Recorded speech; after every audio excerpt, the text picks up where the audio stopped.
Most AI startups should not exist. 97% of businesses fail in the first 3 years of their existence. And for AI businesses, they fail at a much faster rate. And that's because people are misunderstanding one thing. And I'll start by saying AI is not your moat. That simply means AI shouldn't be the focus of your application. If you've made AI the focus of your application or solution, then your AI startup or business should not exist.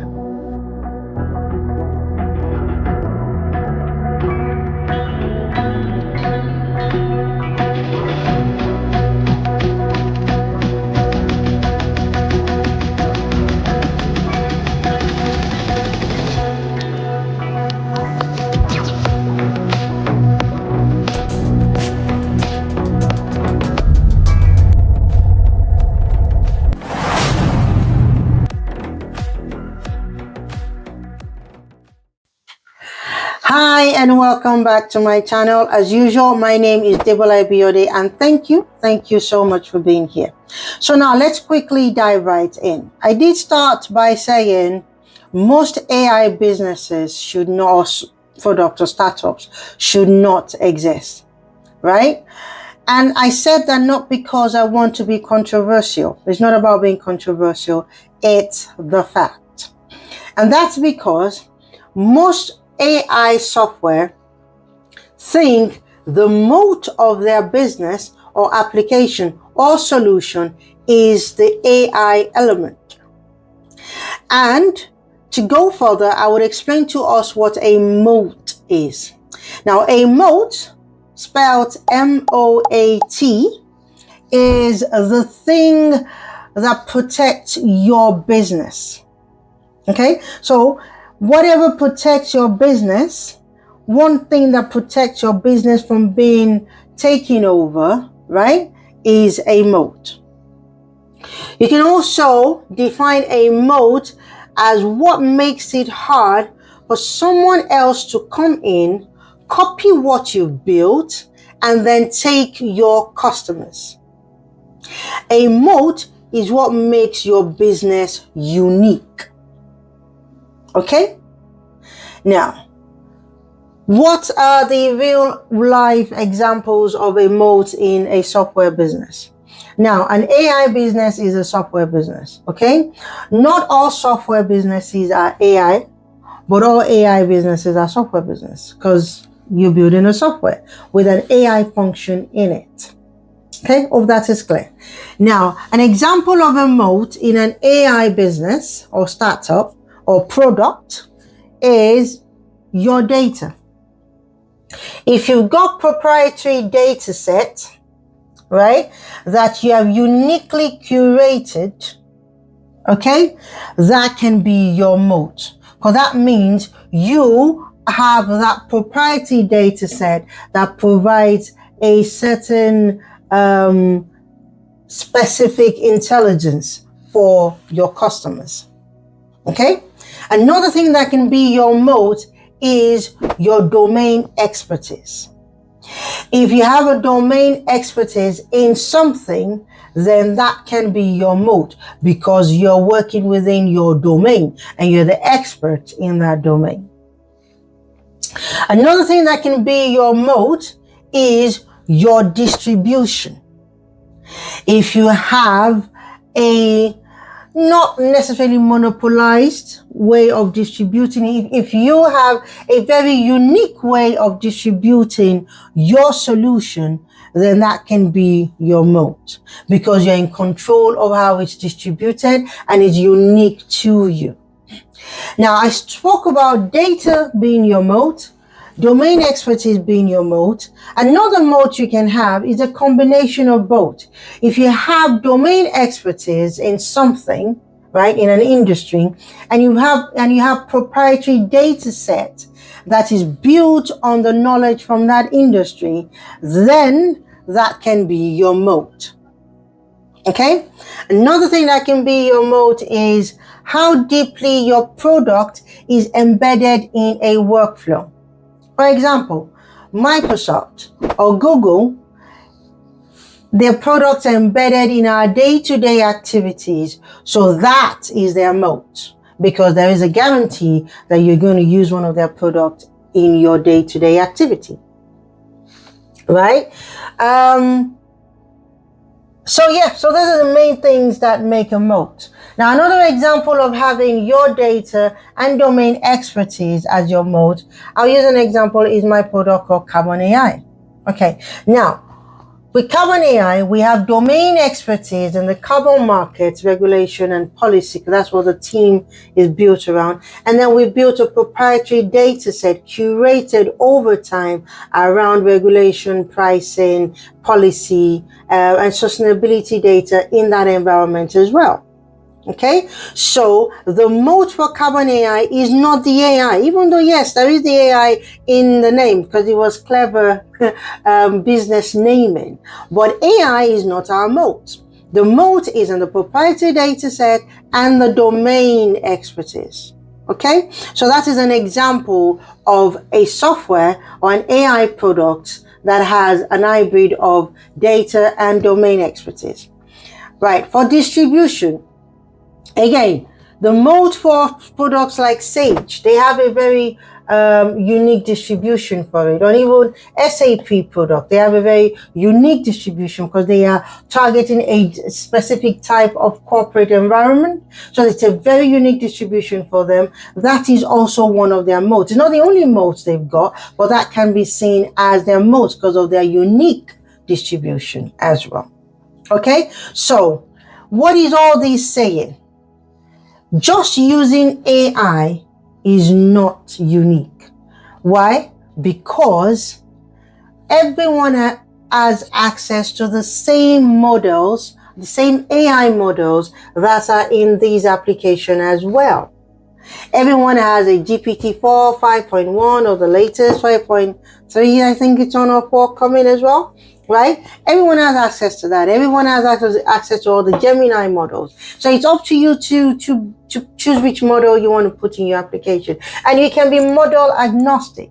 Either way, the AI model that powers the AI function in your application is not your moat, because everyone else has access to it and everyone else can copy by using the same model. Okay, so that is simply what a moat is.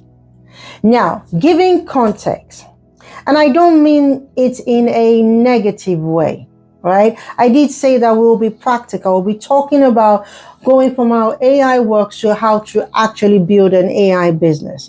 And the first thing you need to understand is the AI element should not be the focus of your business. So what I'm saying is not in a negative way. It's actually in a reality check way.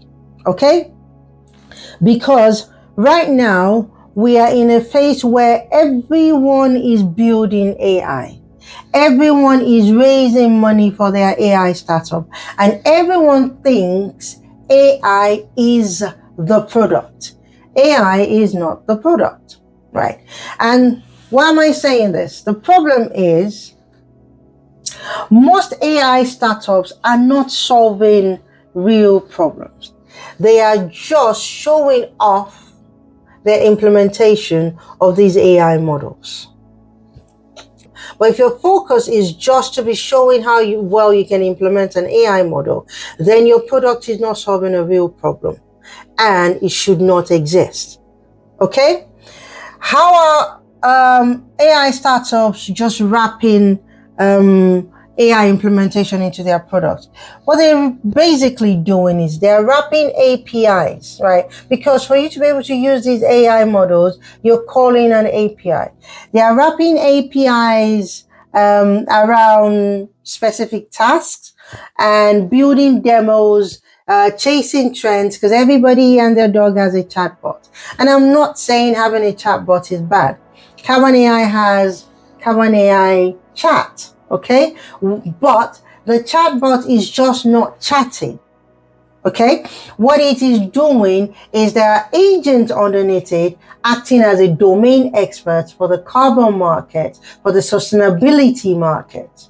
You get? So having your AI models wrapped around some task without a specific target to an existing problem does not make your AI product useful.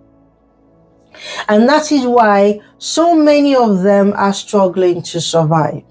What we are all doing is we're just showing off how well we can use these AI models. If that's what you're building, then you need to stop wasting your time. Okay?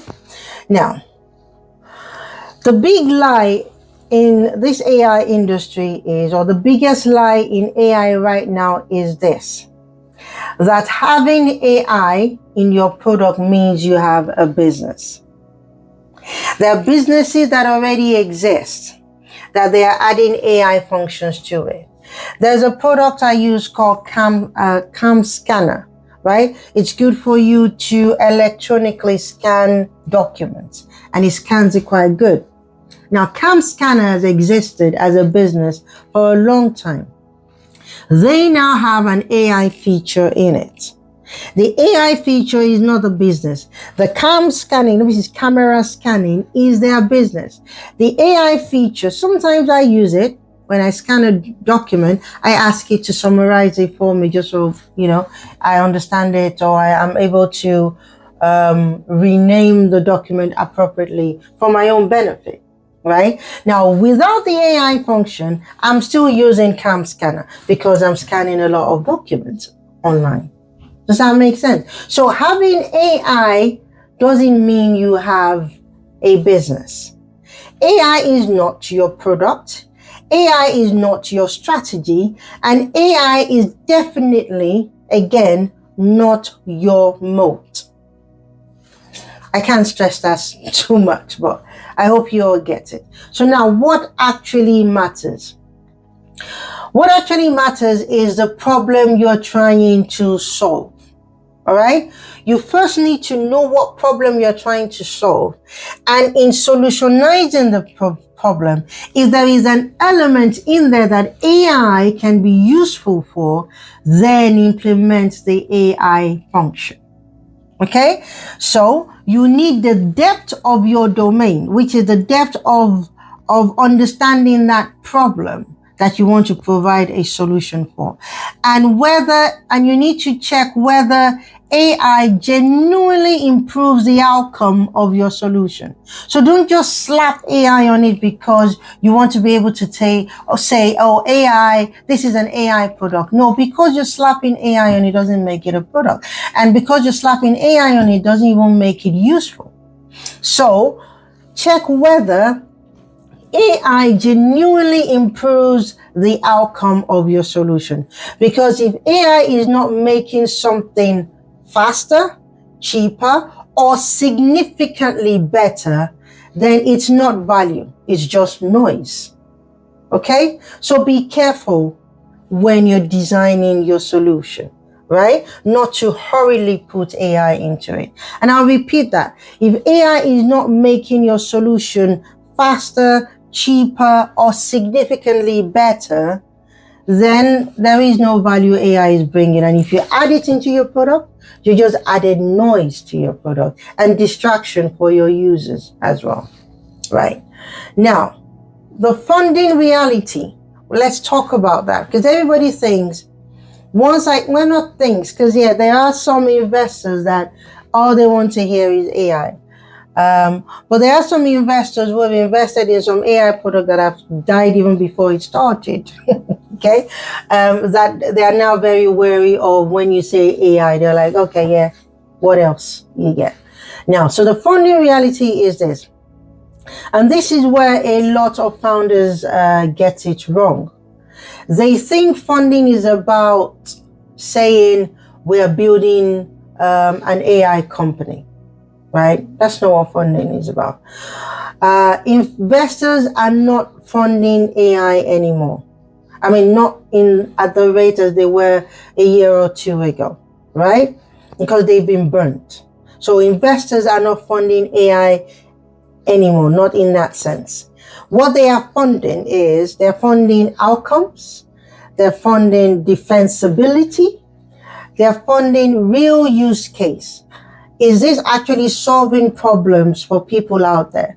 Will people use this because it's making their lives better? That is what investors are funding. So AI is expected now, but it is not impressive. Okay? So even though, yes, people will say, oh, maybe your product should have an AI in it, it's expected as just something that helps that improves the solution or that makes the solution significantly better. Right? That's to the extent of where it is expected. But it is not an impressive thing to just say, oh, and by the way, we have built these AI elements. Nobody cares anymore. All right. So that bubble around you just mentioning AI and you get the dollars is not there anymore. Okay. So now you need to prove that your product is defensible. The outcome is great. People want to use it and is solving real world use case problems. Okay. So that's the funding reality about AI. And this is also the shift, because it's good to talk about the shift. So the real shift for founders is this. Stop asking, what can I build with AI? Start asking, what problem is worth solving? And does AI make it better? As a founder, that's what you should be looking at. Stop looking for products or for what you can build with AI. Start looking for problems you can solve and how AI makes the solution better. Okay? So now we go into me wrapping it up all together. So I've talked about the funding realities, and I've talked about what you should be looking for as a founder. One thing I want us to note, because I don't want this video to be too long, is because the next generation of successful AI companies will not be the ones that talk most about AI, right? This next generation of successful AI companies will be the ones quietly creating real value with AI. So it's not about the hype of AI anymore. It's the value of AI. All right. So if you don't get anything, just know that before you start building, don't start from the AI element. Start from the problem element, understanding the domain, understanding how you can solve that problem, and then see if AI can make your solution better. Okay, that's it in a nutshell. I hope you enjoyed this episode. If you have more ideas or if you disagree, you can put in the comments. I'm happy for you to disagree. But these are the realities that we're seeing in the funding and founding world around AI at the minute. Now, if you have anything else to add, you can also add in the comment section. So this is it. Thank you, and I'll see you next time. Bye.